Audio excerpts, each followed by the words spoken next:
Erase the majestic, sweeping cinematic wide shots of the noble, buckskin-clad mountain man standing proudly atop a sun-drenched Rocky Mountain peak, breathing in the pristine alpine air and living in perfect, philosophical harmony with the untamed American wilderness. The modern entertainment complex has relentlessly conditioned you to visualize these legendary frontiersmen, men like Hugh Glass, John Coulter, and Jim Bridger, as rugged, invincible survivalists who effortlessly tracked game, communed with nature, and chose a life of brutal isolation out of a profound, romantic love for absolute freedom. When you violently strip away the orchestral soundtrack and the sanitized, heavily filtered Hollywood mythology, the unvarnished, biomechanical reality of the 19th-century fur trade reveals a terrifying,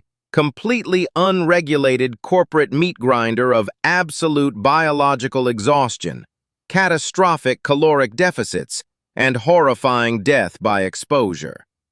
These men did not march into the freezing, uncharted voids of the Dakota territories to discover their spiritual centers.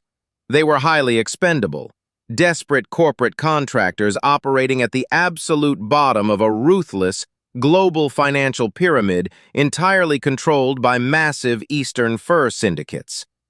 To extract the highly prized beaver pelts required to feed the absurd, insatiable European fashion demand for silk-lined top hats, these men were mathematically forced to subject their biological systems to a relentless, agonizing gauntlet of localized hypothermia. The directors completely refused to film the excruciating, daily reality of beaver trapping, which absolutely required a man to physically wade waist-deep into violently rushing, freezing glacial meltwater in the dead of late autumn, blindly reaching his bare hands into the freezing mud to set heavy, razor-sharp iron traps. Immersing the human body in sub-40-degree water for hours on end completely destroys the body's thermodynamic equilibrium, instantly stripping away core heat and mathematically guaranteeing severe, localized frostbite, peripheral nerve death, and the terrifying daily onset of acute hypothermia. There was absolutely no cinematic warmth waiting for them on the riverbank. They were forced to sleep in frozen, wet leather clothing under meager brush shelters, their cellular tissue constantly fighting a losing, agonizing biological war against the relentless, sub-zero ambient temperatures. And when the unforgiving winter finally locked the mountains in a completely inescapable tomb of ice, the Hollywood illusion of the perfectly roasted venison leg sizzling over a cheerful campfire completely shatters against the terrifying, unyielding physics of frontier starvation. The untamed wilderness was not a magical, endlessly restocked grocery store. It was a brutal, ecologically hostile void where game animals completely migrated or went into deep hibernation, instantly plunging the trappers into a catastrophic, mathematical caloric deficit. When the food ran out, these hardened survivors did not politely tighten their belts and philosophize about the beauty of nature. They were biologically driven to horrific, desperate extremes, violently boiling and consuming the rotting, parasite-infested leather of their own moccasins, meticulously drinking the warm, iron-rich blood directly from the veins of their dying pack mules just to temporarily stall complete cellular shutdown.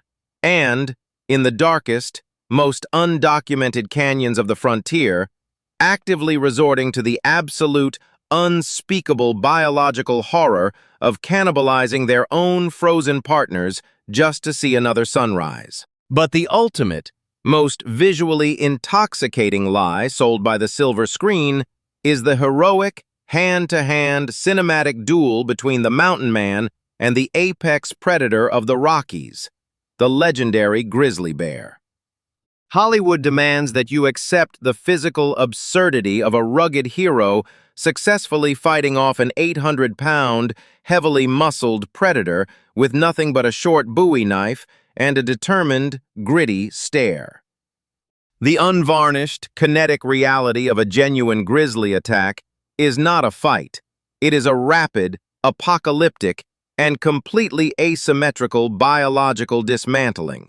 An adult grizzly bear possesses the instantaneous, localized kinetic leverage to violently snap the spine of a full-grown bull elk with a single, casual swipe of its massive paw. When a trapper accidentally startled a mother bear in the thick brush, the resulting collision was a horrifying blur of catastrophic blunt force trauma and shearing razor-sharp claws that mathematically stripped the flesh completely off the human skull, violently crushed the ribcage directly into the vital organs, and left the man as a biologically unrecognizable, agonizingly conscious pile of shattered bone and torn arteries in a matter of seconds, without a single shred of cinematic glory. And even if a mountain man miraculously survived the freezing water, the absolute starvation, and the apex predators, the absolute greatest threat to his existence was the very corporate mechanism that sent him there. The legendary summer rendezvous. The directors portray this annual gathering as a joyous, raucous celebration of frontier brotherhood, entirely omitting the brutal, mathematical reality that the rendezvous was a highly organized, hyperinflated financial trap meticulously designed by the fur syndicates to completely strip the trappers of their entire year's earnings in a matter of days. The geographically isolated men were aggressively price gouged on absolute survival necessities like gunpowder, lead, and cheap, toxic rot-gut whiskey, mathematically ensuring that no matter how many pelts they dragged out of the freezing mountains, they always ended the summer completely financially enslaved to the company, physically shattered, and biologically trapped in an endless, agonizing cycle of hypothermia and corporate exploitation. The true, blood-soaked history of the American wilderness was not forged by philosophical nature lovers. It was brutally hammered out by desperate, freezing, parasite-ridden laborers fighting a completely unwinnable thermodynamic war against the most hostile geography on the planet, leaving their frozen, anonymous bones scattered across the canyons as silent, unacknowledged physical receipts for the European fashion industry. Completely shatter the deeply entrenched, heavily romanticized cinematic hallucination of the glorious United States Cavalry. The visually intoxicating Hollywood set piece where pristine ranks of heavily disciplined, blue-coated soldiers heroically charge across the open plains with drawn sabers, effortlessly repelling unorganized bands of primitive warriors through the sheer power of superior, civilized military technology. The modern entertainment complex relentlessly conditions you to view engagements like Custer's Last Stand as tragic but honorable, symmetrical duels of tactical brilliance. When you aggressively strip away the patriotic oil paintings and the sanitized history books, the unvarnished, metallurgical, and tactical reality of the Plains Indian Wars reveals a terrifying, completely asymmetrical meat grinder of catastrophic mechanical failure, horrific tactical arrogance, and mathematically guaranteed biological annihilation. The directors absolutely refuse to highlight the terrifying, localized mechanical flaw that directly caused the absolute slaughter at the Little Bighorn, specifically the disastrous, cost-cutting military-industrial deployment of the Springfield Model 1873 trapdoor rifle. This was a slow, single-shot weapon that relied on a fundamentally compromised, incredibly soft copper cartridge. When a terrified, exhausted cavalryman subjected this rifle to the rapid, sustained kinetic heat of a desperate, point-blank firefight, the unrelenting thermodynamic physics caused the cheap copper casing to violently expand, literally melting and permanently fusing directly to the interior steel chamber of the gun. This catastrophic metallurgical failure did not result in a cinematic, temporary jam. It instantly transformed the soldier's only means of biological survival into a useless, 9-pound steel club. The absolute, unvarnished horror of that battlefield consisted of hundreds of panicked, suffocating men dropping their weapons and frantically, desperately digging at the jammed, boiling hot copper casings with fragile pocket knives and broken fingernails while taking devastating incoming fire. And while the US Cavalry was completely, mechanically paralyzed by cheap government iron, the silver screen deliberately erases the terrifying, historical reality of their opponents.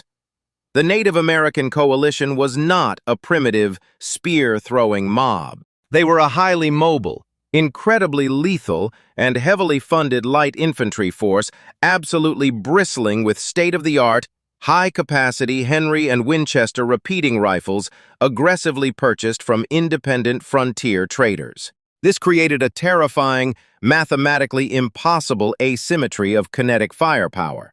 A single Lakota warrior could effortlessly lay down a blistering, continuous wall of 15 heavy-caliber lead slugs in the exact same time it took a terrified cavalryman to frantically pry a single jammed copper shell out of his useless weapon. But before we dig deeper into the rusted iron and the blood-soaked dirt that physically conquered this savage land, we must explicitly recognize the unbreakable, pioneer spirit that still runs through the absolute core of this nation.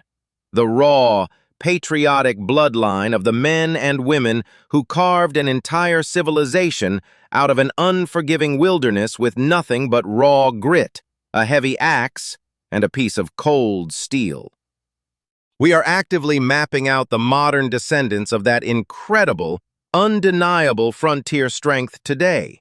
So I need every single red-blooded patriot in this vanguard to pause this video right now, step up to the firing line, and drop your exact city and state down in the comments below, proving to the algorithm and the world exactly where the relentless, beating heart of this country still fiercely resides. Because the men who built those cities understood a brutal, uncompromising reality of combat that Hollywood completely sanitizes, specifically regarding the silent, terrifying biomechanical devastation of indigenous archery. The movies endlessly portray the bow and arrow as a harmless, inaccurate toy compared to a firearm, completely ignoring the absolute, unyielding kinetic physics of a heavy, iron-tipped hunting arrow fired from a short, sinew-backed composite bow.